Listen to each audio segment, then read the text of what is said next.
Well, this is a first, the state of the ITR. I hope it'll go over better than the president's speech the other night to Congress. I entitled this very brief speech, New Directions for ITR.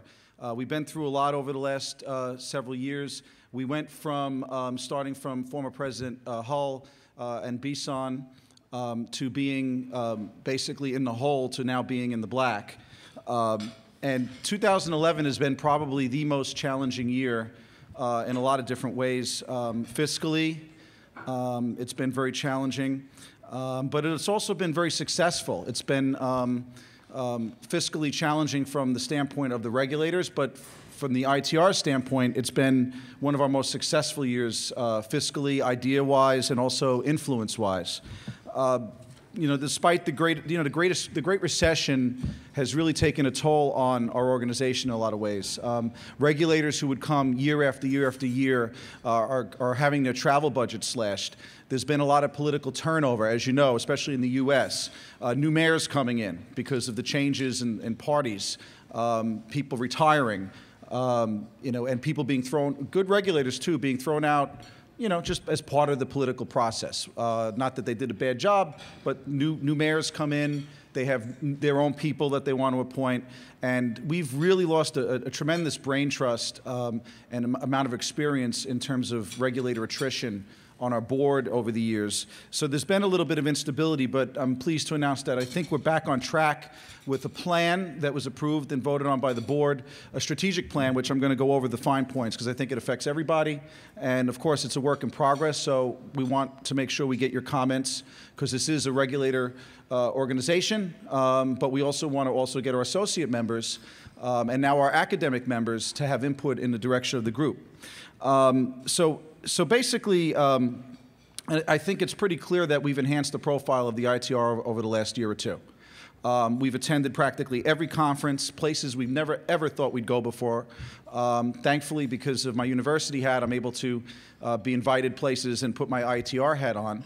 And that would include where I met Mr. Millar at the New York Public Transit Association.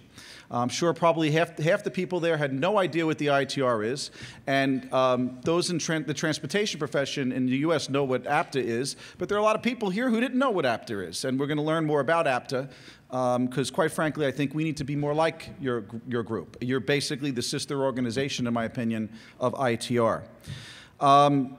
So our strategic plan is for the next 3 to 5 years and beyond. And in terms of new directions, it's going to be new heights, new depth, growth and influence. Educational heights are going to be achieved. We want to get more organizational depth, and I'm going to tell you how we're going to achieve that. We're going to expand and grow the ITR despite the challenges that we've been having. And we're going to grow in influence as well. I want to thank the board, the ITR board, for re-electing me president for the next 3 years. I'm happy to serve. It's a tremendous time commitment on my part and money commitment, but I like this group. I love the people, and I'm happy to continue doing it. I'm proud, so thank you very much. Thank you. Plus, I know you like to hear me play music, I think. At least some people do, so that keeps me coming back. That's the real reason, no. So also, organizational changes. I just want to make everybody aware that we've gone, this is still a group of regulators. The officers are now going to be non-regulators, but we also want to make sure that the regulators still control the show. People still think I'm a regulator, but I'm really not anymore.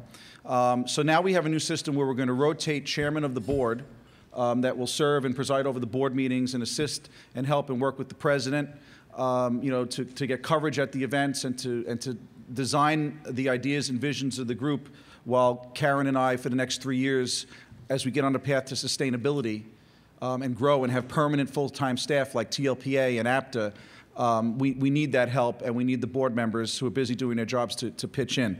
So I'm proud to announce, and I'd like to acknowledge John Scott from San Diego, our new chairman for 2011 to 12. John. We look forward to traveling with you and having fun. Also, I'd like to congratulate some new board members that have joined the IATR board. We have Jim Ney from Philadelphia. Jim, where are you? Stand up. Congratulations. And we actually put James Bisson, who really was the person who started the renaissance at the IATR when he was president and got this organization moving to exactly where it is today with his vision. I think we owe him a round of thanks and applause. And you're back on the board, James. He resigned as secretary, but he's on the board. Congratulations. Have a round of applause for James. And the other board members that were reelected to a 2-year term, if you could just stand when I call your name so we can acknowledge you. Mark Cohen from Boston, who's never ashamed to speak his mind. Kathleen Doyle from Ireland, who couldn't be here with us today, but is going to be very involved in a conference that we're going to be planning in Europe that I'm going to be talking to you about. And Lou Hamilton from St. Louis. Lou, where are you? He's not here? Lou's going to be helping us plan the St. Louis conference, which we'll talk about in a minute. So also another organizational change is because of the attrition and the depth of experience that we lost, we have created an honorary board. And we're going to be appointing potentially prior presidents and prior board members who made a significant contribution to the group, as well as others who may have been outside the group that have helped the IATR.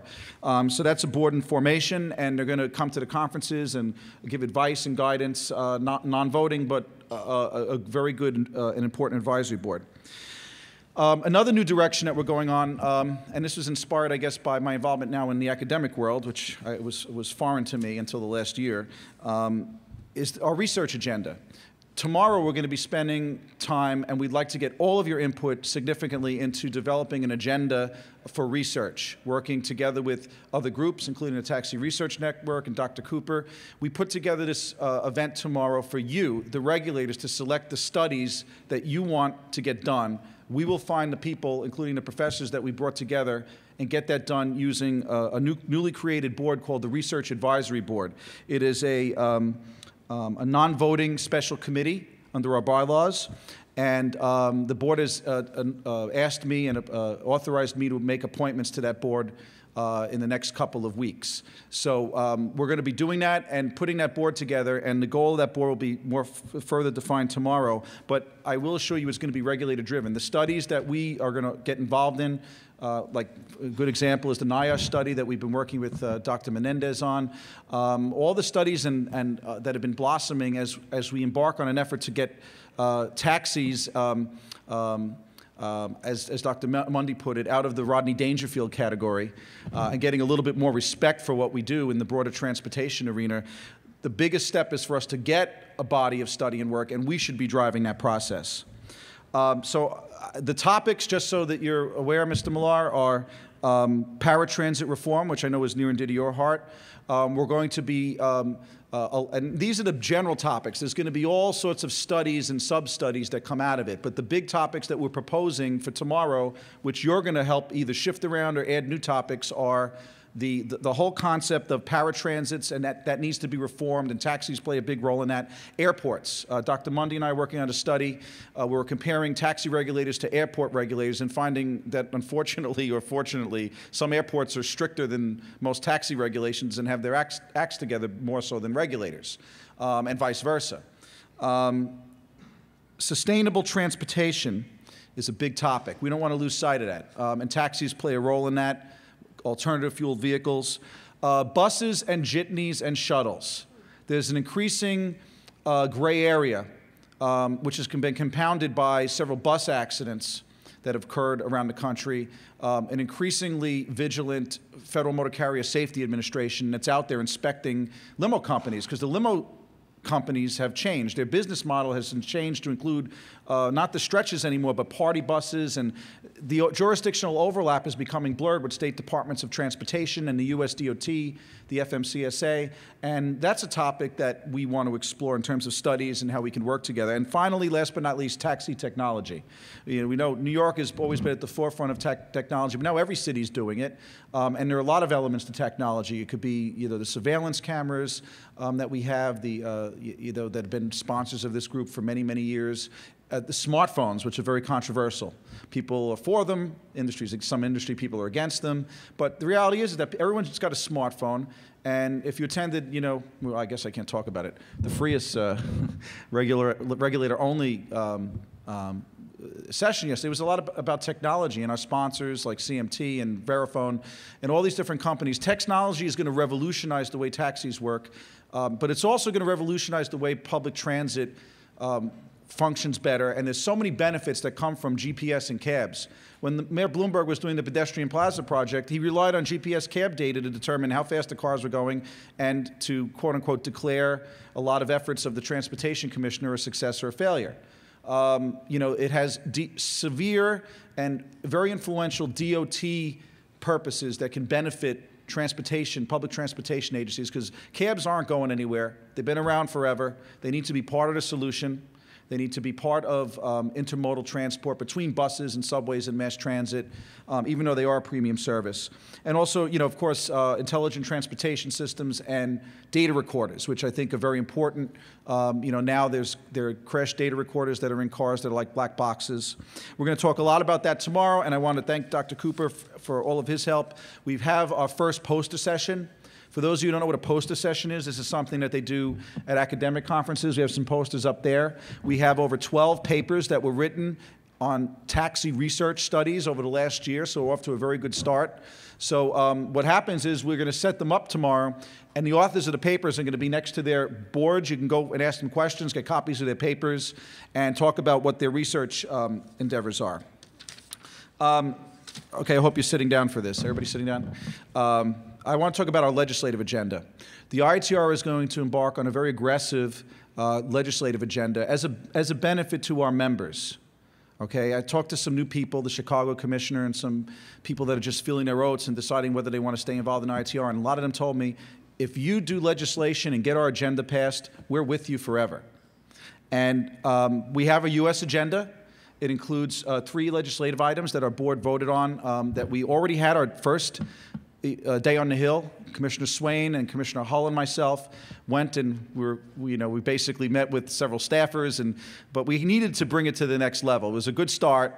We have 3 bills. We have the Green Taxis Act that we're supporting. We have the Alert Drivers Act, which has so many versions. That's really kind of the problem in Congress right now. Senator Schumer is one of the authors of that bill, which will cut off federal funding to states if they don't pass more stringent cell phone and distracted driving legislation. And last but not least, something that regulators in the U.S., for instance, who don't work with or part of a police department, we have a problem getting federal criminal background checks for our drivers. And in this day and age, with everything that's going on with security, there's absolutely no reason why we shouldn't be dealing with that provision in the United States Code that only allows that access to go to law enforcement agencies. Taxi commissioners are not law enforcement agencies by definition in the U.S. Those are our 3 legislative items. And we also, tomorrow at lunch, John Nunziata, who's a former parliamentarian from Canada, is going to be working with our Canadian regulators to develop and leave this conference with a Canadian legislative agenda. And if our Australians keep coming, we may have to do one in Australia too, but we're going to stay away from that for now. It's hot water. But systematically, we want to be able to be in a position to help you. And I'm pleased to announce that the IATR has hired its first lobbyist. His name is Barry Lefkowitz. Barry, you want to stand up? Barry has been a lobbyist and a government affairs official for many, many years and knows the industry, knows all the players in transportation, is a former lobbyist for the National Limousine Association, and he's going to be organizing at our Washington, D.C. conference in November of 2012, the first ever day on the Hill and training session for the IATR. He's going to give you a bit of a taste of it tomorrow during lunch, but we are going to take every regulator, even the Canadian ones, and Australian ones, and we're going to go to Capitol Hill this November, and we're going to visit Congress members of Congress and their staff members, and we are going to have a coordinated day where we lobby on behalf of this organization to get our bills passed. And we're going to do it, Barry. We're going to get a bill passed this year, right? All right.